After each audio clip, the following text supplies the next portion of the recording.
हेर केटा हो, त्यहाँ जनताहरूसँग कुरा गर्दाखेरि राम्रोसँग बोल्नुपर्छ, बुझ्यौ नि? ल हिँड त। हो साथी हो, के छ खबर? ठिक छ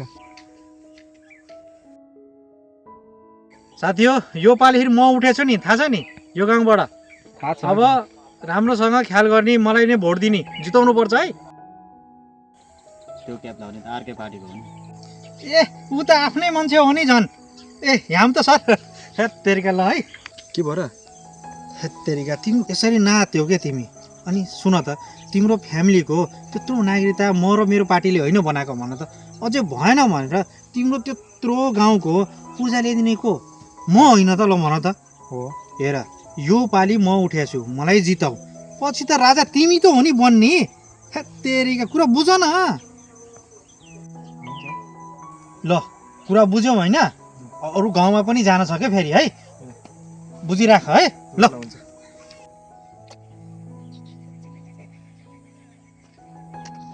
जाम यार अर्को गाउँतिर।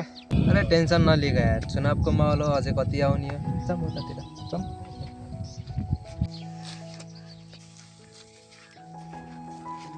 अरे त्यो त पल्लो गाउँको ठुल्बा होइन त? हो त यार। थाहा छ तँलाई? 3टा गाउँ त यिनको हातमा छ। फेरि राजनीति त पटक्कै लाउँदैनन्।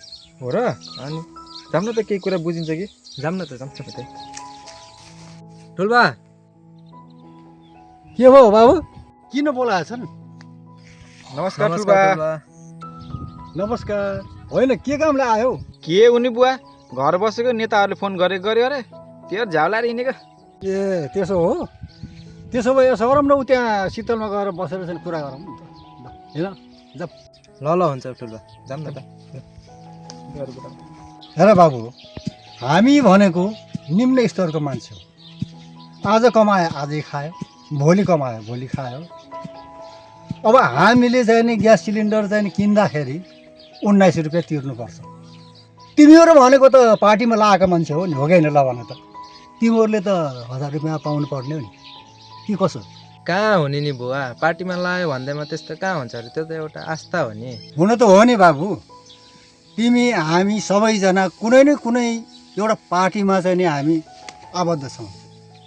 यहाँ महँगाइ हेर त, स्वास्थ्य, शिक्षा, पानी भयो, हरेक चिजमा महँगाइ बढै छ। कसरी बढ्यो भन्ने कुरो चाहिँ हामीलाई थाहै छैन। खालि पार्टी भनेको छ, हिँडेको छ, पार्टी भनेको छ, हिँडेको छ।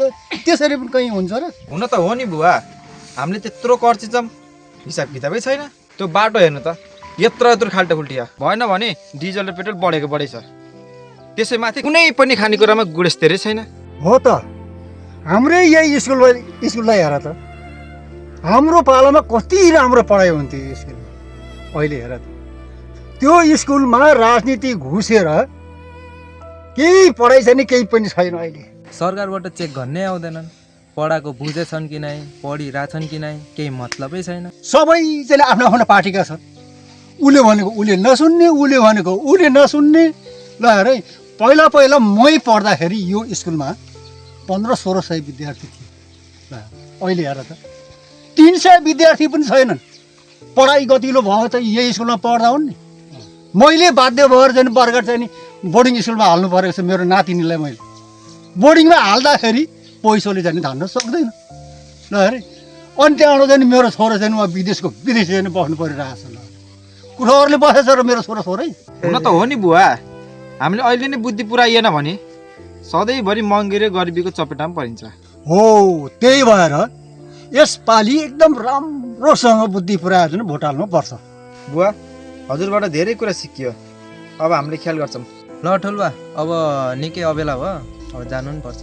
सबैको खानी हो, भोट चाहिँ राम्रो मान्छेलाई दिने हो। ल खाओ, भेट्टासम्म त खाए पनि हुन्छ, केही फरक पर्दैन।